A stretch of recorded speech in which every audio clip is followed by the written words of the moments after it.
Hey guys, just a quick note before the podcast. If you guys are interested in branding, marketing, or sales, I have a free masterclass on our website, www.codessa.io/training, or you can just go to the website and click Get the Free Masterclass. It's a great 6 day email series. It's all about branding, marketing, and tactics to grow your sales. Also, we have a new podcast series, CMO and Joe. We're interviewing the best and top and brightest CMOs, chief marketing officers, and marketers of lucrative companies. It's a great listen if you'd like to listen. And yeah, just let me know what you guys think. I really appreciate it. I really appreciate you guys. Have a great day.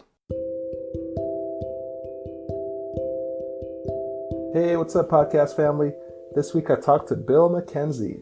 He was the former CEO at Wild Rose Brewery. He led the brewery through the 2013 expansion and rebranding initiative. The company grew to deliver record profits while receiving national recognition for an extraordinary culture. The brewery was later sold to Sleeman Breweries in June 2019, marking the first time a small brewery has ever been acquired by an international brand. On the podcast, we talk about how to build your killer team, how to find a mentor that adds value, the common myths about the adult beverage industry, and much, much more. Remember to rate and subscribe to the podcast if you haven't already. You get awesome local leader and entrepreneur stories each week, jam-packed with unique insights. Leave me feedback at joe@codessa.io on some of the questions or stories you want to hear. I read them all. Now to the podcast. Hope you guys enjoy.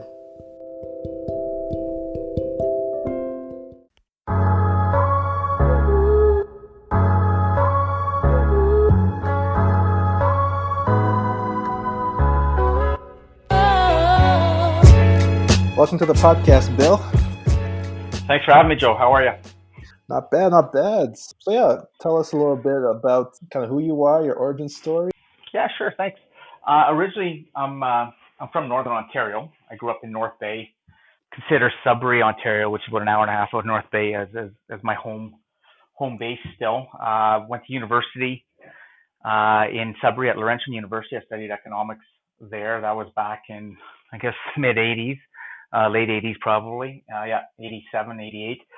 And shortly after moving to university and getting my life there, I joined the beer industry. So I was quite young. I was 19 when I started, and worked with Molson Breweries as a campus and summer rep during my undergrad.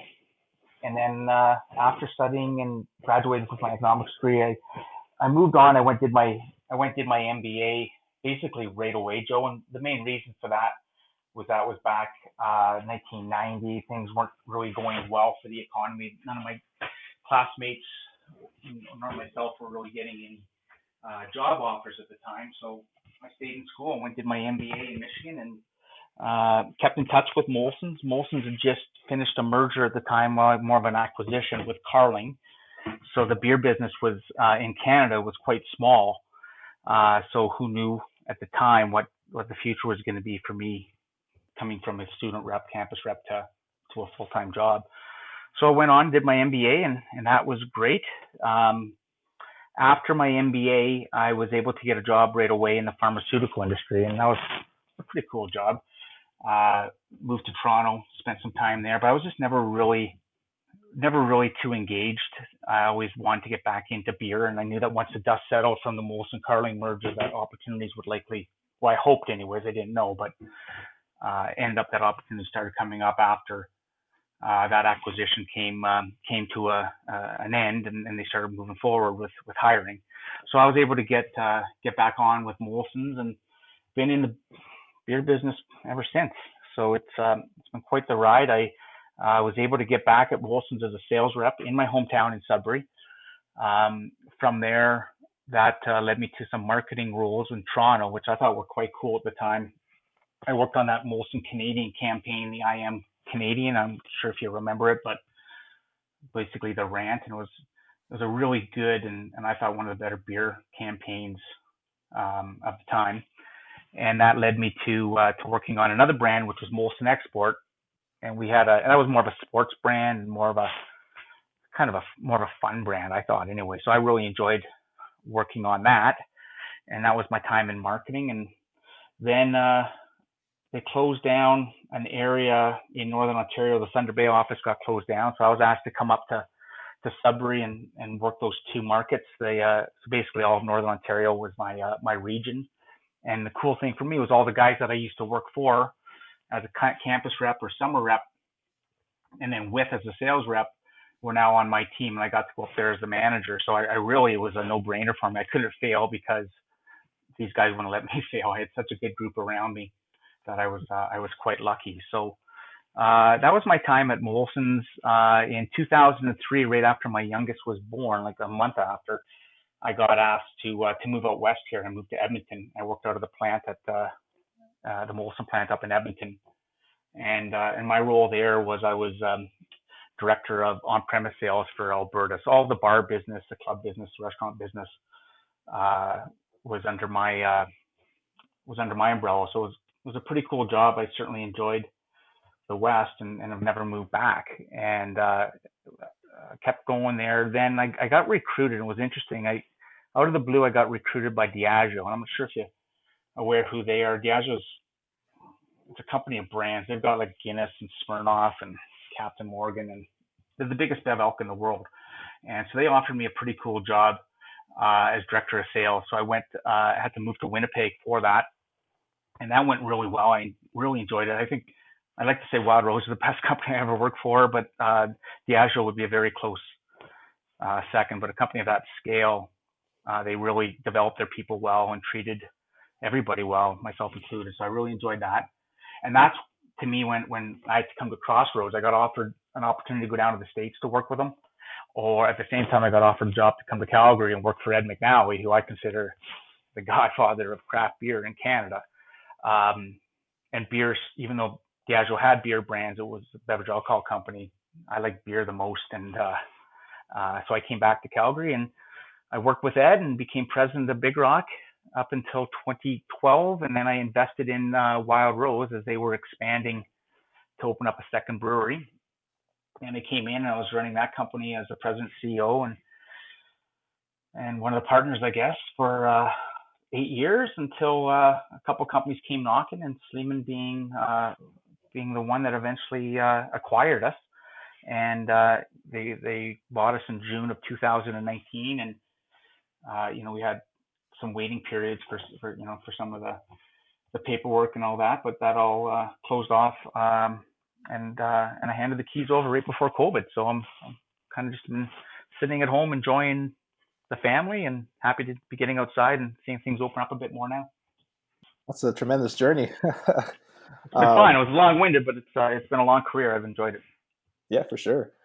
Growing up, did you envision, beer is such a fun industry. I even read something online of you saying the beer industry is kind of like a reverse mullet. It's party in the front, but business in the back. But growing up, did you envision even working in the beer industry?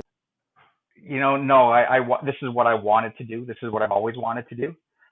There was a guy in my hometown when we were growing up, and he was kind of like the best athlete in town. And I knew him. He was about 4 or 5 years older than me, and I knew him a bit. But I would ask him just about the beer industry all the time. He was with Molson's. He was a summer rep, very similar to what I ended up doing my first jobs. And he was great. He gave me a lot of time. So when I went away to university, I still wasn't of age. It's 19 in Ontario. So I actually applied to be in the beer industry before I was even old enough to drink it. And then shortly after I turned 19, they called me in and they offered me a job. And, there's a bit of back and forth with changes like this industry always has. But I ended up as the campus rep at my university, best job ever.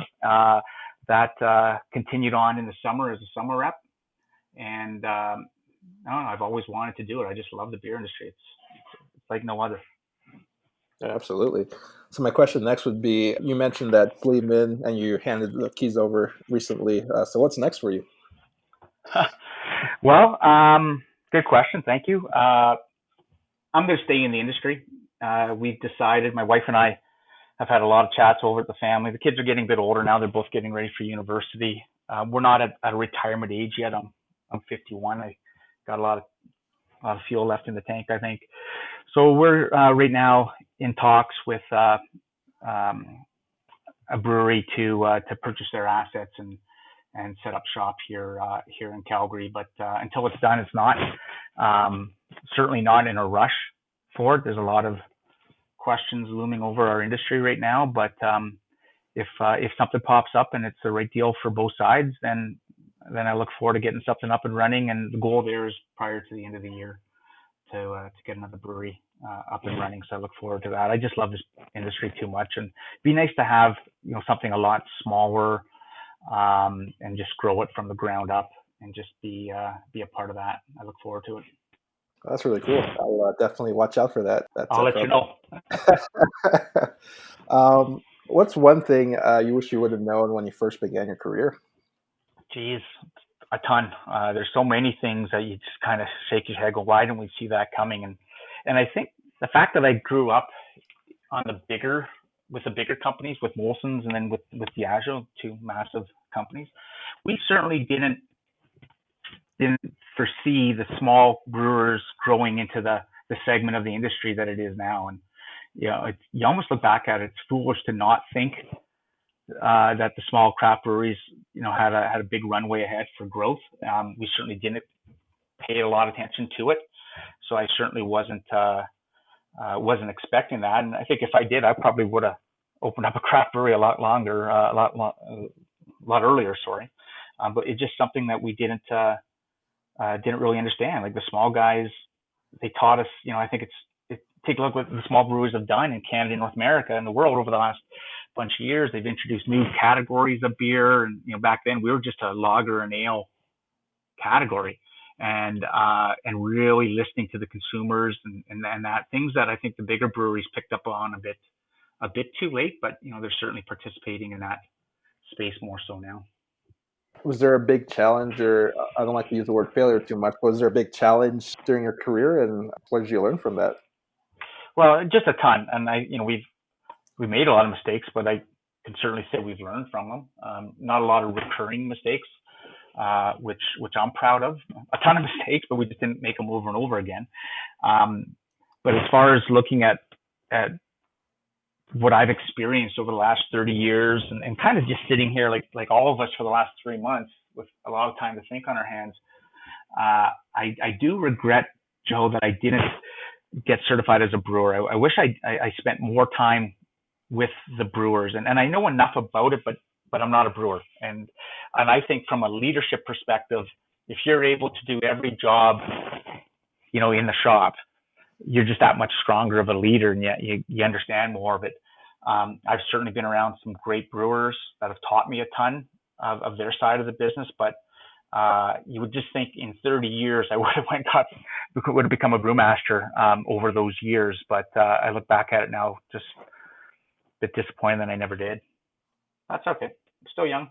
Yeah, still lots of time. The tank's still full, so. What advice would you give 18-year-old Bill, or even somebody wanting to pursue a career in the beer industry? Geez, I don't know. I think the one thing that, and I'm lucky over the years, we've hired a lot of young people coming up as either young sales reps or campus reps and that. So I've seen a lot of guys going through the evolution of their careers like I have, and some continue to do great, really good things. Understanding the business side of it, and I think people maybe get a bit misinformed that it's the craft side is anti-business. It's certainly not. And to understand really what fuels the company, what allows you to be creative, what allows you to be innovative, the business side of it, the guys that can marry the business acumen to the brewing and the branding and the quality control are the ones that are successful. I've certainly met with a lot of breweries, even over the last couple of months, that got themselves in trouble, but they certainly won a lot of awards and they make good beer, but I don't know, maybe they couldn't count or something. They couldn't run their business properly, and therefore, they made some critical mistakes that might have, really hurt their chances or eliminate the chances of long-term success. So I think guys shy away from understanding that. It's a fun business, and that can maybe dominate your daily activities is the sales call and the brewing and the innovation and the marketing, but you really need to understand the impact of decisions that you make, and make sure that you're making them so that your company can survive and that your employees have security and your customers have trust that you're going to be there for them long term, and that all comes from understanding your business. So, just out of curiosity, how's the beer industry changed from when you first started to where you are today and going forward? Yeah, well, remember back then there was only really three dominant breweries in Canada: Molson's, Labatt's, and Carling. I think it was 1990 that Molson acquired Carling, and then there's just been a ton of acquisitions since, with Molson's being a part of the Molson Coors family and Labatt's being part of the Anheuser-Busch family. Um, so it wasn't, what's no longer, and for quite some time, it's not a duopoly.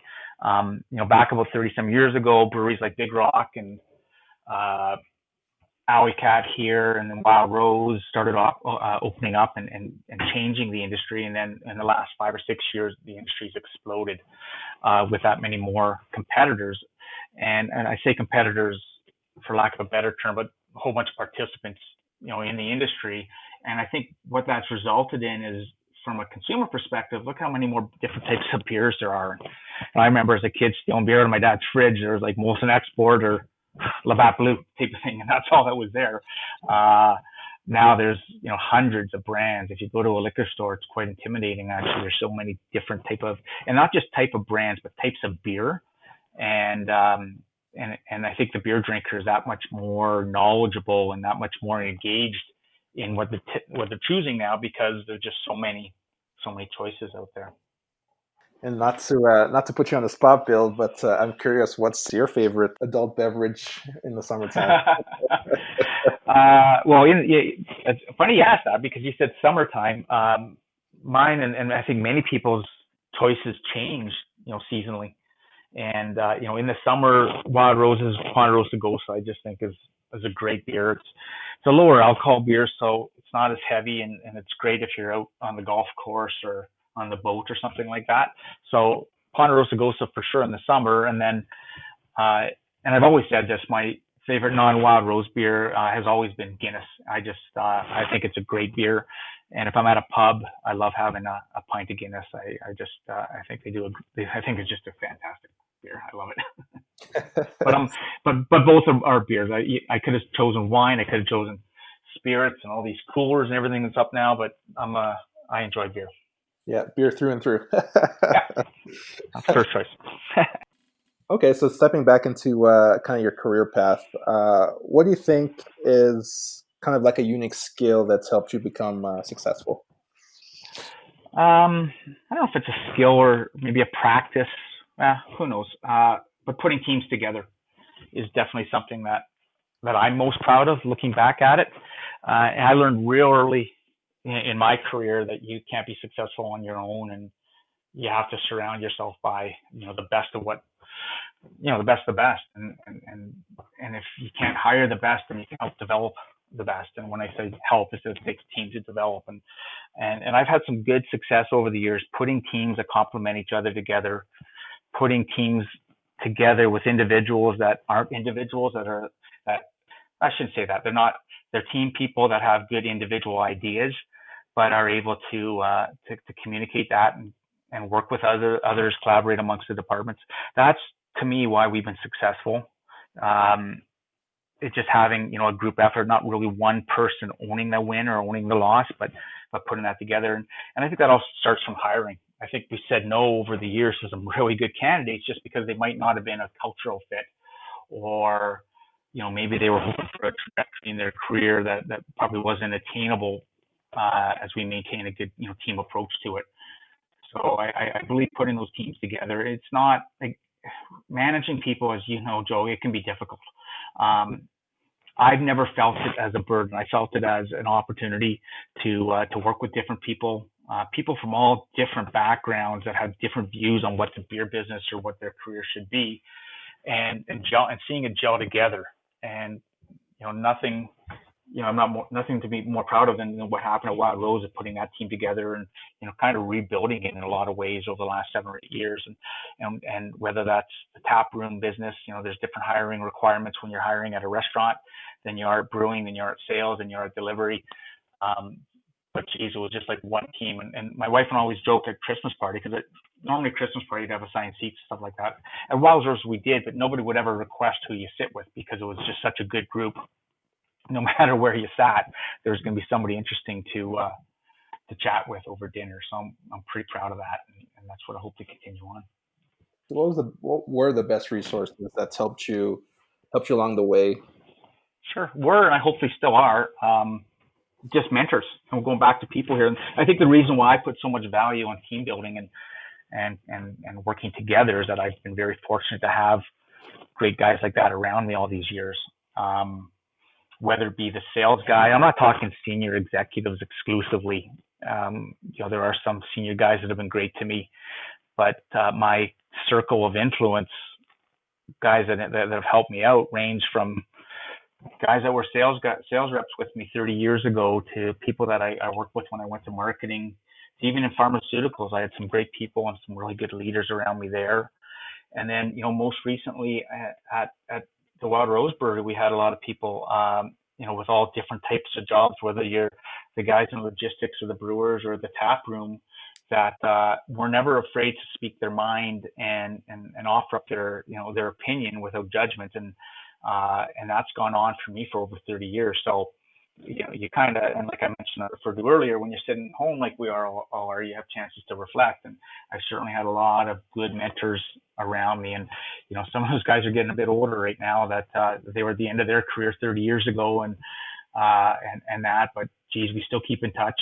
And it's been fun. I've been very, very lucky to have that group of mentors around me. Absolutely. For our listeners, though, is there any advice you'd give them in terms of maybe finding a mentor, or what would be the best, strategies or even tactics to finding a good mentor? Okay. Don't be afraid to listen to new ideas, and be prepared to ask way more questions than you answer. I know it's a bit of a cliche, but if you go in there thinking you don't need any help, then you're not going to last in any industry. But there's a lot of people out there to help. Sometimes you just, I witnessed when I went from sales into marketing, I didn't understand what the marketing guys were talking about all the time. So I had to ask with clarity, what are you trying to achieve? And really, what are you saying? And, so you got to learn a bit more instead of just kind of brushing it off or being afraid to ask. I think that's important. And just really park your ego and don't think that you're the only one that cares, or you're the only one that works hard, or the only one that knows something. Be willing to listen. And mentors come in all different shapes and sizes. They don't have to have fancy business cards to add a lot of input to your career. And I can certainly attest to that. There's some really good people that I hope I'm always going to be able to count on. Has there been anything that you've read or listened to recently that's really inspired you? Yeah, you'd think I'd have a whole bunch of fresh books. I do. I'm looking at them. I haven't opened a lot of them up. I've gone down, Joe, the path of watching news way too much over the last, 2 or 3 months, and certainly that's not healthy, but it's not all bad either. And I think as you've seen what's going on, as recent as what's going on in the U.S. right now, there's a lot of good people out there. And so whether it's social media or news, reading or listening, I'm definitely inspired by so many people trying to do well, whether it's through their business or their communities. And I don't know if I can remember the guy's name. It's a real estate guy in Ohio, did some investing during COVID and made a bundle. I think he made close to $1.5 or $2 million. And he divided all of it up amongst his team, and not his high earners. He had an investment firm. And I read about it. Connors was his name. And he invested and made some money, but instead of using that cash to do whatever he wanted to, buy a new boat or whatever, he distributed amongst all of his employees. And these are people that really needed the money, whether it be for daycare or, just they weren't making any money because they're in real estate. Wouldn't that be nice to be in a position to be able to do that for people you care about? Absolutely. Quite inspiring. Mm-hmm. Absolutely. You mentioned a little bit about COVID and kind of obviously what's happening recently in the news. I guess you're not technically in running a brewery right now, but how would you foresee COVID affecting maybe other breweries or the beer industry in general? Well, yeah, I think first of all, how does it affect your customers? Because if you don't have customers, you don't have a business. And with the craft side of the business, so much of it is on premise, so much of it is keg sales, that you have a lot of your partners out there that that would sell the majority of your volume that are just opening up now and opening up at a much smaller scale. So I believe it has an impact on that. I do though, especially here in Calgary, I saw some of the smaller brewers and some of the guys that have been around a while just really stand up and do a great job of finding ways to diversify, finding ways to get beer to their customers, finding ways to help out and keep their guys employed. Those are the guys that I think are going to survive and do well, and I think probably come out ahead. But like I said, who knows what the industry is going to look like a year from now? There's just so much uncertainty, isn't there? Absolutely. We're all trying to see what the quote unquote new normal is going to look like. Yeah, who knows? Kind of sticking with the industry, what's one common myth about the beer industry or even your profession that you want to debunk? Well, I think there used to be a lot more myths about it, but now with the abundance of participants in our industry, there's just so much information being sent out there. And beer tends to be a bit of a transparent category. I think people are so passionate about what they drink, not only what's in the bottle or the can or the glass, but what's the story with the brewery and who are they supporting, more so now than ever before. So I think I think there's less myths than there used to be, but we're also living in a social media world where there's a lot of people out there with opinions. Some, possibly as maybe blogging or whatever, and formulating an opinion, trying to influence others. Majority, not everything's authentic. Majority are, but I do think that there's some myths just on the quality and stuff like that. Some of the information that's being communicated out there. Also, I think there's a bit of a myth around big beer and what they're doing. Like a lot of the big breweries, they're great. They've done a good job, and guys got to realize that if it wasn't for big beer, there wouldn't be small beer. And I look back at the way when I started in the bigger section, it's very similar to how the small guys are doing. So I think there's a big beer versus small beer debate is a bit of a myth. Everybody that I've seen gets along, and I think the big companies appreciate now more so than ever the smaller companies, and vice versa. You don't have to be. You don't have to. It has to be one or the other. You be a beer drinker, be in the category, and consumers are going to support both. Is there anything that you're curious about right now, Bill? Well, like we just mentioned, very curious to see what the new normal, if there is such a thing, is going to look like. Got a lot of people I care about that own restaurants out there that I'm anxious to see how they do, and we've been keeping in touch through Zoom or phone calls and all that throughout this. But I certainly I worry a bit about that, and curious to see how they end up doing, and I'm confident that a good chunk of them are smart enough to manipulate, or not manipulate, but to navigate through this and find a way to survive first of all, and then worry about growing later, but survive first. So I'm curious about that, how it bounces back. I'm also curious about the ongoing impact of cannabis, on the beverage alcohol, on the beer industry. I think we all got worried when legalization happened, and what kind of impact is that going to be? There's probably not enough data out there to really formulate an informed decision on it. Once edibles hit the market, maybe in a bit more supply of that, who knows how that's going to affect the guy running a bar, the guy running a retail store, the general consumer of where they're going to. So I think having such a big consumer product, consumer category being legal coming in, it's going to affect everybody's pocketbook a bit, and where do they find room in their portfolio for beer, or do they just simply move over? You did mention the recent legalization, but how else has Calgary changed from your perspective from when you first started here to now? Definitely the number of breweries. Even going back to 2012, when we made the decision to open up a second Wild Rose brewery, the way the industry was set up is that you have to be able to do a minimum of 5,000 hectoliters of beer to open up a brewery. So that was significant. $1.5 million minimum to get in. So the risk of new competitors coming in was quite low, and so there was a lot of certainty on the landscape of the environment of the beer environment.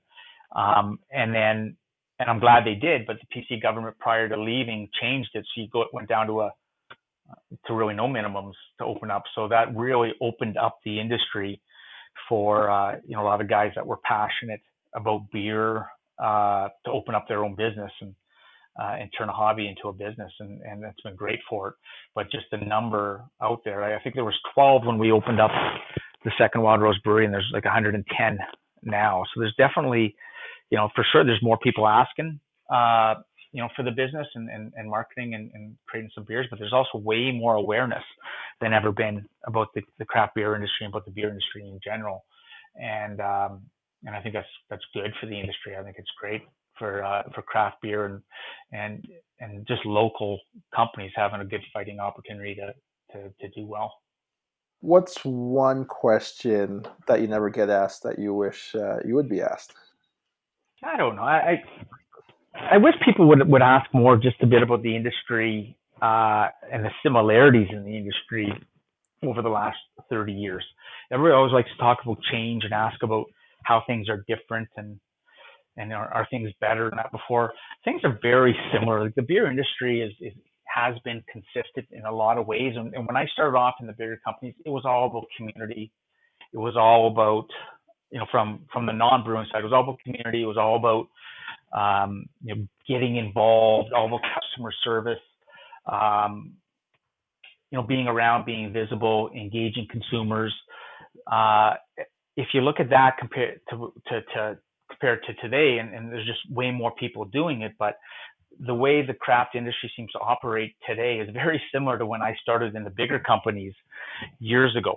The main difference, obviously, is that the innovation just wasn't there 30 years ago. That it was, if you look at it now, it's quite a boring portfolio that we all had to sell 30 years ago compared to what's available now.